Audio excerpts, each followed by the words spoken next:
Estamos de volta com o Dr. Agamenon aqui agora, presente nos estúdios do Gazeta dos Bairros, da TV Gazeta Norte Mineira. Dr. Agamenon, muito obrigado pela sua presença. Eu que agradeço. Por tirar um tempinho, que eu sei que o tempo do senhor é curto, mas o Dr. Agamenon caçou o meio de nos atender aqui.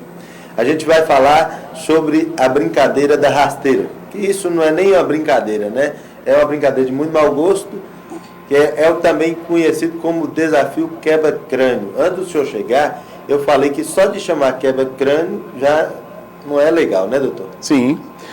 A realidade exposta com essa brincadeira é a realidade da adolescência carente, claro. Não ia ser diferente. Estamos vivendo um tempo de muita convivência virtual. Sim. E pouca convivência real, né? Então, as chances de pensar um mundo real de forma mal dimensionada, de forma inadequada, acaba acontecendo com essa frequência, parecendo que os jovens não têm noção da consequência daquilo que eles estão indo fazer. Do perigo. E isso, de certa forma, é uma verdade diagnóstica. Então, a cabeça deles, de pessoas jovens, claro, sem experiência de viver, quer viver de diversões, de alegrias e às vezes até de brincadeiras que tenham, dentro desse contexto, mais intensidade emocional. Não parecia ser nocivo até aí, mas infelizmente a medida da consequência, que envolve qualquer brincadeira, acaba sendo inadequada. Então a prática dessa forma de brincadeira, como estamos aí vivenciando algumas pessoas ainda de forma insistente, né, a fazerem, é uma realidade demonstrada de dimensão inadequada da consequência.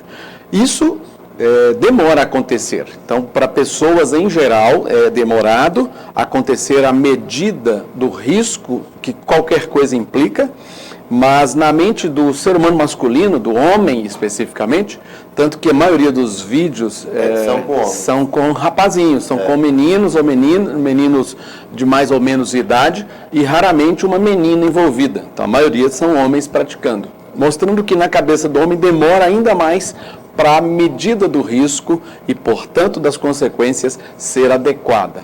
Então, isso acaba levando o homem às práticas delinquentes. Até esses tempos saiu uma pesquisa de que o homem morre mais por envolver mais com essas questões, com briga, com esses Sim. jogos. Então, assim, por isso é que tem mais homens nessas brincadeiras, né? Até. Sim. Eu estava falando, doutor, antes, porque a gente não vê ninguém fazendo assim um desafio para ajudar uma pessoa a atravessar a rua, para não jogar o lixo no chão, para fazer um desafio bacana, né? De ajudar o próximo. Agora só vê viralizando coisa que é perigoso, que é nocivo, que pode causar problemas, né? O histórico da humanidade é pesadamente trágico, tem demais histórias e experiências ruins, né? Situações de grande sofrimento. Então, a humanidade se serviu demais uns aos outros de experiências complicadas, né? Difíceis, pesarosas, trágicas, fatalistas.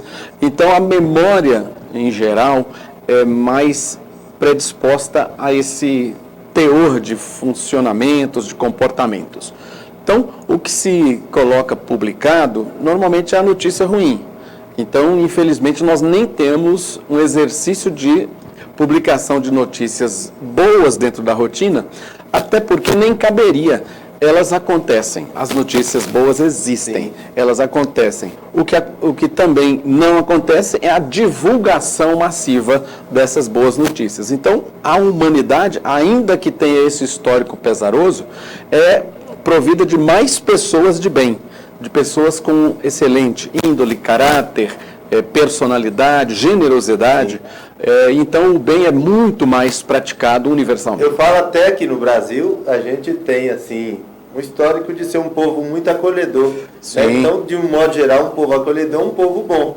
Né? Exatamente. Às vezes cai nesses imbróglios, nessas questões, que acham que, como o senhor falou, a princípio parece ser um negócio sem perigo algum, é uma brincadeira, e depois acarreta em vários problemas, traumas, né, que pode ser causada aí com essa brincadeira. Então, olha, só aproveitando o ensejo dos rapazes e são eventualmente conhecíveis porque foram filmados fazendo a brincadeira, a gente falou deles aqui quando fala da brincadeira, indiretamente fala dessas pessoas, mas sem apontar exatamente acusações a esse ou aquele, tentando entender as suas práticas indevidas.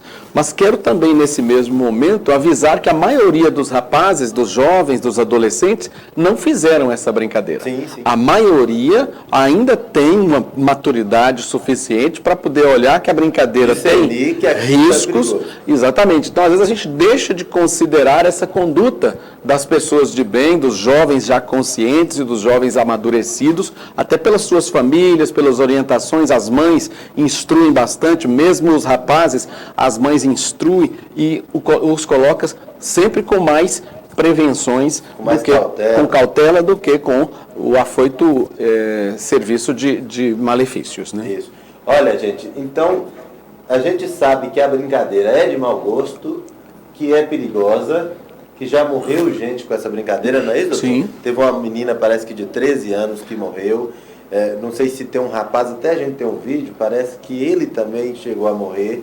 Mas assim, roda o vídeo aí, só para que o doutor depois possa comentar os riscos e os perigos que tem com essa brincadeira. Olha lá, deixa eu ver, doutor, olha, esse rapaz aí mesmo, ele parece que teve algum problema ali a princípio.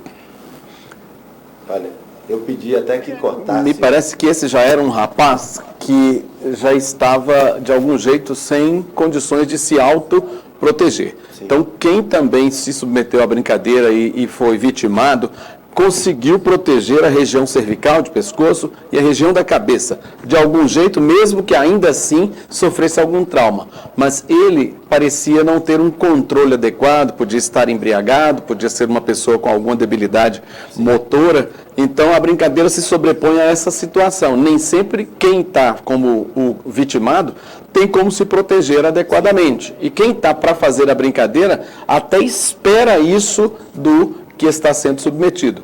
E esse é um risco a mais, porque se a pessoa não se proteger ela mesma com os próprios poderes motores e reflexos, ela realmente se expõe a um grande risco. Porque às vezes ali na queda, a pessoa põe o braço, levanta, inclina a cabeça para frente e com um reflexo, né, doutor? Justamente. E aquilo já acaba protegendo um pouco. Exato. Esse não teve Esse essa rapaz sorte.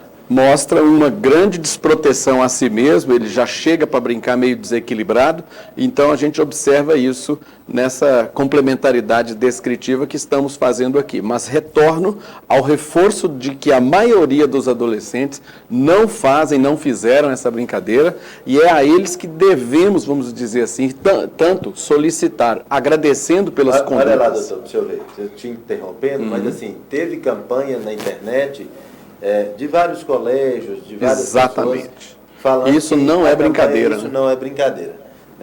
Mostrando de que não é legal essa brincadeira que é perigosa. Isso deve ser mais mostrado, é isso que a gente deve, eu diria, propagar, divulgar com mais excelência e prioridade. Isso. Olha lá, volta naquela foto lá, olha aí, ó. Amigos não te fazem cair, amigos te ajudam a se levantar. Exatamente. Bonito isso, né, bonito. doutor? É o que justamente precisamos, né? É divulgar a solidariedade. Verdade. Né?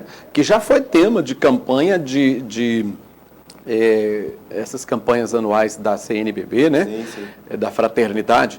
Então é uma campanha que já foi temática e retornou algumas vezes. Então, por que fazer uma campanha de solidariedade? Porque é sempre melhor falar sobre a solidariedade para que mais pessoas que ouçam, aprendam, entendam, divulguem, refaçam a mesma coisa. Passam a fazer aquilo, exato. Né, doutor? Então, mas assim, olha, falando, doutor, agora da questão clínica, do perigo, qual é o risco que corre a pessoa que, numa brincadeira dessa, bate a cabeça? Tira a noção da brincadeira. Qualquer pessoa que tenha trauma de crânio, ela deposita ou recebe o depósito de grande energia em uma área do organismo que, sabidamente, não tem grande elasticidade. Então, tanto o próprio crânio é bem firme, rígido, quanto os seus conteúdos. As condições cerebrais dentro do crânio é de um estado de aperto, ou de apartamento em que se socada o cérebro.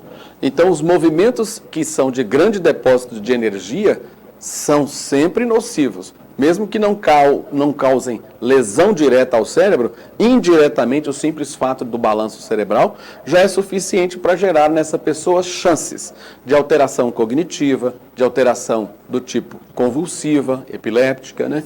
Estados de, eventualmente, falhas funcionais como da linguagem, da audição, da visão, falhas específicas motoras corporais, alterações que ao longo do tempo podem aparecer em relação a desempenhos cognitivos, intelectuais, que são de visualização escolar.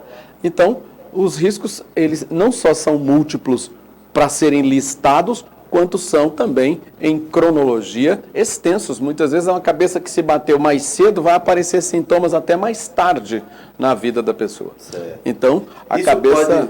Com quanto tempo, doutor, que poderia apresentar Não tem exatidão, Não tem né? exatidão. Porque tem pessoas que bateram e não tiveram nenhuma alteração em sua vida inteira. Mas tem outras que sim, 5, às vezes 10 anos depois, aparecem com sinalizações de que aquele trauma não foi isento de sequela, né? Então, assim, a cabeça tem que ser sempre protegida para que não haja qualquer tipo de bate, né, doutor, na cabeça. Sim, a cabeça, na sua excelência do ponto de vista de funcionalidade, a deposição energética de alto volume em pouco tempo não compete, é incompatível com a sua resistência elástica. A gente viu até recentemente o Gugu, né? Que, lamentavelmente... São muitos os históricos de trauma de crânio, ceifando vidas, de trauma de crânio deixando sequelas, não deixando mais a pessoa viver, mesmo que ela não venha a falecer. E o trauma de crânio é um assunto universal, de grande importância, sempre há grande preocupação, né, em relação a profissões, a trânsito, a vida doméstica, em todo tipo de altura em que as pessoas precisam passar, estar ou eventualmente se encontram. Isso. Olha, gente, eu estou recebendo o doutor Agamenon, ele é neurologista, com 27 anos de profissão aqui em Montes Claros, né, doutor? Montes Clarense? Não, eu sou de Januária, mas eu vim para cá muito novo. Encostadinho, né, da região aqui mesmo, do norte de Minas. Ok, faz o seguinte, eu vou pedir a minha direção, coloca para mim o vídeo das faculdades de ciências médicas. O senhor chegou a ver esse vídeo, doutor? Acho que não. É um vídeo explicativo sobre a questão da brincadeira e alertando sobre os riscos. Coloca para mim.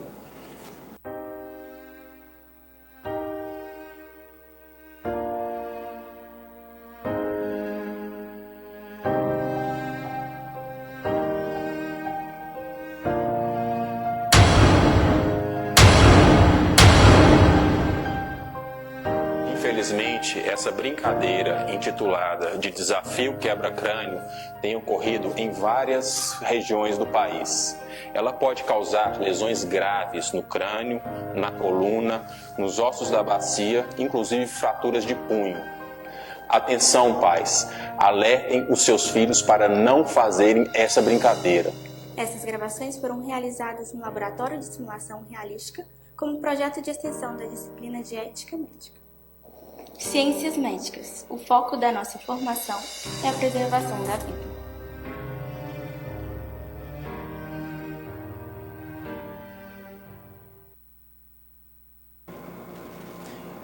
Esse programa também reprisa na segunda e na quarta-feira às 10 horas da manhã. Segunda e quarta. Segunda e quarta. E olha, eu estou com o doutor Agamenon. Doutor Agamenon, ali o médico mostra claramente de que além do risco com a cabeça, também tem dos membros inferiores. Superiores. Né? Superiores. Bacia, coluna, membros superiores. As pernas geralmente vai estar... São os locais de apoio direto à superfície, que costuma ser rígida. Então, onde o corpo chocar primeiro, vai receber o maior depósito de energia e, eventualmente, não resiste. Alguns tentam colocar as mãos, pode fraturar o punho ou, eventualmente, os ossos do antebraço, não salvando plenamente, porque também ombro e cotovelo podem se envolver, a região de coluna, onde a cabeça é grande para se apoiar num eixo delgado, e a região dorsal e lombar, até bacia. É isso aí. Olha, gente, doutor, mais algum alerta? Eu acho que assim, os alertas eles não terminam, mas a gente que veio tematicamente tratar especificamente desse assunto, pede que os adolescentes especificamente, eles se ajudem do ponto de vista de medir consequências. E propagar deverão aparecer outras brincadeiras, até parece que já tem uma outra brincadeira, onde o tracionamento puxa a pessoa com queda anterior. Do mesmo modo, desprotegido, com riscos faciais, e isso nunca é interessante. Então, que eles repensem uns com os outros, num tipo de situação que eles fazem, que é dialogar, para evitarem situações com consequências danosas aos seus colegas. Isso. E aos pais, passar sempre aí esse alerta, essa situação para os filhos, de terem cuidado com essas brincadeiras. Olha, é o seguinte, gente, só para a gente encerrar, doutor, se por acaso a pessoa bata com a cabeça, tenha alguma lesão, o que deve fazer? Só para a gente encerrar, o que eu faço? A pessoa acabou de bater ali com a cabeça, eu devo de imediato procurar um médico, devo chamar um socorro, o que eu preciso fazer? Então, nem sempre o que bate a cabeça já teria necessidade hospitalar. Então, nem sempre isso é regra.